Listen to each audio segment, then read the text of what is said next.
ფლომასტერის მენეჯმენტის ტრეინინგზე ძალიან ხშირად დგება საკითხი, რა უნდა იცოდნენ თანამშრომლებმა და რა არ უნდა იცოდნენ კრიზისის დროს. რამდენი გახსნილობაა საკმარისი. ყველაფერს ხომ ვერ ვეტყვით, ხო? ხა ჯერ რატო არის აქტუალური ეს თემა, კრიზისში კომუნიკაციის თემა? იმიტომ რომ კრიზისები არის ფაქტიურად ყოველდღიური მუშაობის ნაწილი ნებისმიერი კომპანიის. ანუ იმის თქმა, რომ კრიზისები არ აგვაქვს და ესეთი რთული სიტუაციები არ აგვაქვს, სამწუხაროდ არ შეგვიძლია. 2025 წელს მე შემისრულდა მენეჯერობის 30 წელი.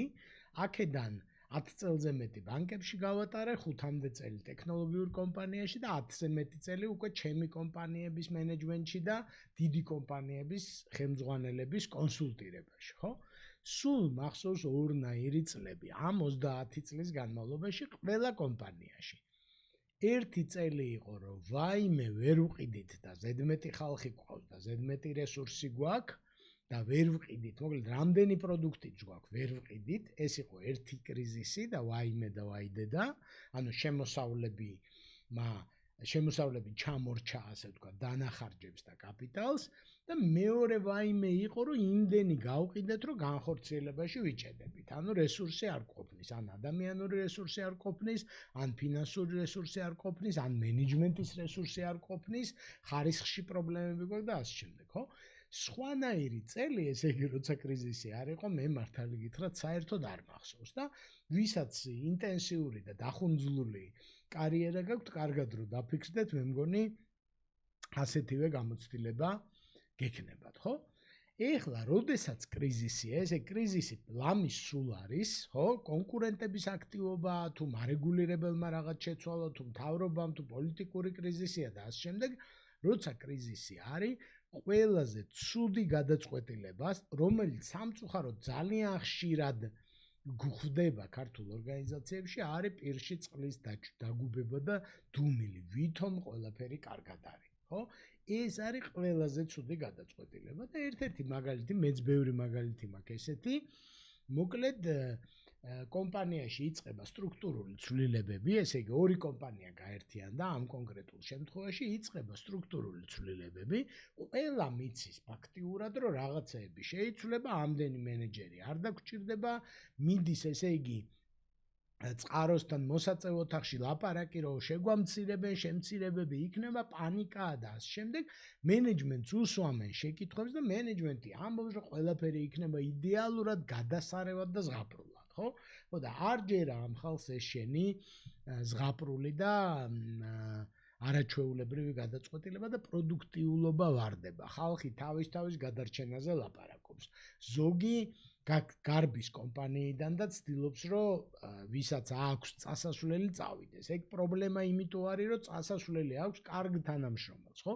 ცუდ თანამშრომელს, რომელსაც წასასვლელი არ აქვს, პირიქით ესე იგი ცდილობს, რომ გამაგრდეს კომპანიაში, რომ ვერანაირად ვერ მოიშორონ თავიდან. ასე ვთქვათ, რაღაცა მოკლედ ბევრნაირი მეთოდები არსებობს და ჩვენი მენეჯმენტის ტრეინინგის მონაწილეებს აქვს ზუსტად ეს პრობლემები და ამ შემთხვევაში ზუსტად ვლაპარაკობთ ორგანიზაციაზე, სადაც ორი ორგანიზაციის გაერთიანების შედეგად შეიქმნა ეს პოტენციური კრიზისი. საბოლოო ჯამში კარგი რაღაც ხდება, ცუდი რაღაც არ ხდება, მივიღებთ უფრო დიდ და კარგ კომპანიას, რომელსაც ბაზარზეც უკეთეს პოზიციები ექნება, მაგრამ ხალხს უნდა რომ იცოდეს რა ხდება და მენეჯმენტი არ ელაპარაკება და არ ეუბნება რა ხდება, ხო?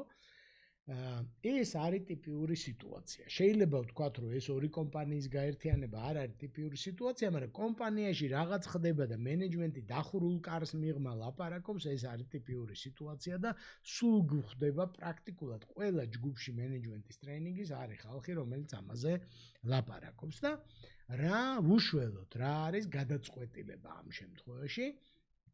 გადაწყვეტილება არის მეტი კომუნიკაცია. ის რომ რაც ხდება და რაც ხალხმა იცის რომ ხდება, არ ვუთხრათ და დაუმალოთ არის ყველაზე ცუდი ვარიანტი, იმიტომ რომ ფაქტიურად ხდება მენეჯმენტის დისკრედიტაცია. ანუ მე ვიცი რომ ცვლილებები მოდის, გეკითხები შენ იმას, რაზეც პასუხი ვიცი და შენ მეუბნები შავზე თეთრია, ხო? ეს მე მაძლევს საშუალებას როგორც თანამშრომელს რომ წავიდე და კოლეგებს უთხრა, ესე იგი კურილკაში, ასე ვთქვათ, მოსაწევ ოთახში, რომ ხო ხედავთ ხალხო რომ გვატყუებენ და ხო ხედავთ რომ ჩირად არ გვაგდებენ, ასე ვთქვათ, რომ გვითხრან, გაგვიზიარონ და ასე შემდეგ, ხო? მეორე მხრივ ახლა მენეჯერი წუხს ჩვენი ტრეინინგის მონაწილე, რომ კაი ბატონო, გავიგე სანდრო, მაგრამ რომ დავდგე და ესე იგი 1000 კაცთან ვილაპარაკო, რომ კრიზისია და შემცირება იქნება და ასე შემდეგ, მეშინია რომ პრობლემები შემექმნება შედეგიანობაზე და ასე შემდეგ, ხო? დავიწყოთ იქიდან რომ პრობლემები მაინც შეგექმნება, წყალში თუ პირს დაიგუბებ, შეგექმნება 100 კაცთან თუ ვილაპარაკებ უკონტროლოდ, მაინც შეგექმნება. პრობლემები ყველა ვარიანტში უკავშირდება დიდ ცვლილებას, მასშტაბურ ცვლილებას ჩვენ ვერ გავექცევით, ისე რომ პრობლემები არ გქონდეს, ხო? ეხლა რა არის ჩვენი რეკომენდაცია და ტრეინინგში რას ვასწავლით? ტრეინინგში როგორც ყველა საკითხზე, ისე ამ საკითხზე ვამბობთ, რომ თქვენ გყავთ სამნაირი თანამშრომლები. ნებისმიერ გუნდში 3 კაციანში და 23 კაციანშიც არის ვარსკვლავი, ეს არის ჩვენი დასაყრდენი და სუპერ საიმედო თანამშრომელი. არის საშუალო შედეგიანობის ადამიანი, რომელიც ვარსკვლავი არ არის, მაგრამ არაუშავს შედეგები კარგი აქვს და იზრდება და მოდის, ვითარდება სწორი მიმართულებით და არის ადამიანი, რომელიც ცდილობს რომ თავი აარიდოს ნებისმიერ საქმეს, ხო? პირველი რაც უნდა გითხრათ, არის რომ ვარსკვლავებთან უნდა იყოს ძალიან გამჭვირვალე, თორე ვარსკვლავები წავლენ პირველი კრიზისის პერიოდში წასასვლელი ვისაც აქვს, ეს არის ჩვენი ვარსკვლავი, ამიტომ ძალიან მნიშვნელოვანია რომ ვარსკვლავებთან გქონდეთ ძალიან გამჭვირვალე კომუნიკაცია. ერთ-ერთზე გააკეთებ თუ ერთს მოუყვები და ის მეორე სხვას მოუყვება და ასე შემდეგ, მოკლედ კომპანიები HR-ების დახმარების და მენეჯერების დახმარებით ახერხებენ რომ ეს ვარსკვლავები ყავდეთ კომფორტში, ასე ვთქვათ რა. აი როგორც ოჯახში რამე რო ხდება, რამდენიმე საკვანძო ადამიანმა უნდა იცოდეს რა ხდება, რა გჭირს, რა ვიცი, დაავადება, სიხარულია, ბინასყიდულობ თუ ყიდით, არ შეიძლება რომ არ იცოდნენ. ეს არის ჩვენი ვარსკვლავები. საშუალო შედეგიანობის თანამშრომლებთან მნიშვნელოვანია რომ კარგად დაგეგმილი კომუნიკაცია უნდა გავაკეთოთ. სპეციალისტები შეიძლება დაიხმაროთ, თუ არა და AI და ChatGPT და Gemini და ასე შემდეგ დაგეხმარებათ ამ ამბავში, რომ საკომუნიკაციო გეგმა გააკეთოთ. არავითარ შემთხვევაში არ არის ყველაფერი ვთქვათ და რაც პირზე მოგვადგება არასწორი გეგმაა და არაფერი არ ვთქვათ და არ ვაღიაროთ პრობლემის არსებობა, ეგეც არასწორი გეგმაა. ხშირ შემთხვევაში კითხვა-პასუხით მუშაობენ. შეიძლება პორტალი გავაკეთოთ და თანამშრომლებს უთხრათ, რომ შეკითხვები დააფიქსირონ და ამ შეკითხვებს გააზრებული პასუხები გავუკეთოთ. შიდა PR-ი ჩავრთოთ იურისტები თუ საჭიროა, გააჩნია რა მასშტაბის ამბავზე არის ლაპარაკი, ხო? ყოველ შემთხვევაში კომუნიკაცია არის გასაღები და არაღიარება, ასე ვთქვათ, პრობლემების, ხო?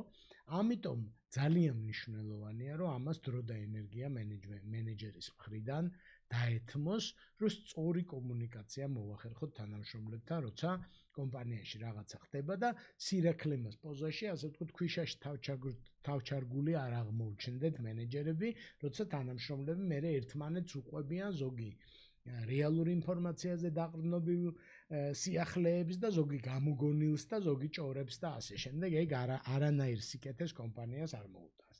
თუ შენ ხარ მენეჯერი ან ცდილობ ამ მიმართულებით დაწინაურებას და მსგავს პრობლემებს ხშირად აწყდები, შემოგვიერთდი მენეჯერის კოუჩის პროგრამაზე და ცოდნასთან ერთად მიიღე მენეჯმენტის სერტიფიკატი, რომელსაც პრაქტიკულად ყველა მოწინავე ქართული კომპანია აღიარებს. Do you hear that? My sanity about to break while everyone I know's out. On a trip, on a boat, on a lake.